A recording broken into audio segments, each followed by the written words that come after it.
కాళేశ్వరం ప్రాజెక్టుకు దాదాపు సంవత్సరానికి పైన నుంచి ఆయనే జస్టిస్ ఘోష్ గారు చాలా డీటెయిల్స్గా ఇన్వెస్టిగేషన్ చేసినారు.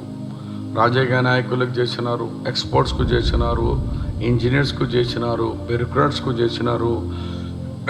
తర్వాత ఢిల్లీ నుంచి పర్మిషన్ ఇచ్చే ఏజెన్సీస్తోనే మాట్లాడినాడు, క్యాబినెట్ చూసినారు. అన్ని తప్పులే ఉన్నాయి.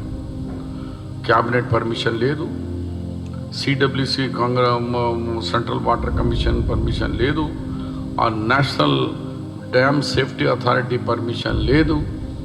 ఏది లేకుండా నిజాం సర్కార్ కూడా అట్లా నడిపేయలేదు. పాత జమాల్లో ఫర్మాన్ అంటుండే, రాజు గారు ఒక ఫర్మాన్ ఇస్తే ఇక ఖతం, అదే చట్టం అదేలా, దాని మీద కోర్టు ఉండదు, దాని మీద ఇన్వెస్టిగేషన్ ఉంది. అట్లనే మా కేసీఆర్ గారు కూడా ఆయన ఫర్మాన్ జారీ చేసినాడు. No CWC, no dam safety, no cabinet, నేను చెప్పింది నడిచింది పోయింది, అదే రాసిండు. మరి దాని మీద రేపు అసెంబ్లీ వరకు వెయిట్ చేయి. అసెంబ్లీలో ఆ బిల్ ప్రవేశపెట్టినాక ఎక్కడ నీకు అనుకూలంగా ఉందా లేదా వ్యతిరేకంగా ఉందా, దానికి గవర్నమెంట్ ఏ జవాబు ఇస్తుంది. దాని తర్వాత నువ్వు కోర్టుకు పో, ఎక్కడన్నా పో. ఇంకా కమిషన్ రిపోర్ట్ ఇంకా పబ్లిక్లో పబ్లిక్ డొమైన్లో రాకముందు ఎందుకు డౌట్ వచ్చేది నీకు? ఎందుకు అంత తొందరగా కోర్టుకు పోతున్నావు? అంటే నీకు డౌట్ అయిపోయింది, ఇది నేను తప్పులు చేసినా కాబట్టి ఇది నేను ఆపకుంటే రేపు నాకు మళ్ళీ నాకు శిక్ష ఉంటుంది అని భయంలో ఉన్నాం. ఇప్పుడే మీరు చెప్పినారు 1 year 1.5 year అయిందని.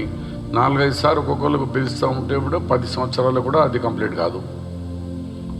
ఒకసారి అడిగినట్టే, 10 సార్లు అడిగే అవసరం లేదు.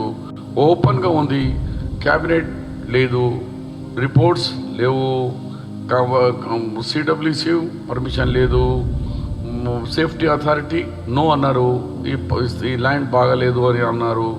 అయినాక మొండితనంగా చేసి వచ్చినాక ఇంకా అడగాలంటే అది రేపు అసెంబ్లీలో బిల్లు పెడతాం, దాని మీద ఏమైనా ఉంటే డిస్కస్ చేస్తాం. Okay, thank you very much.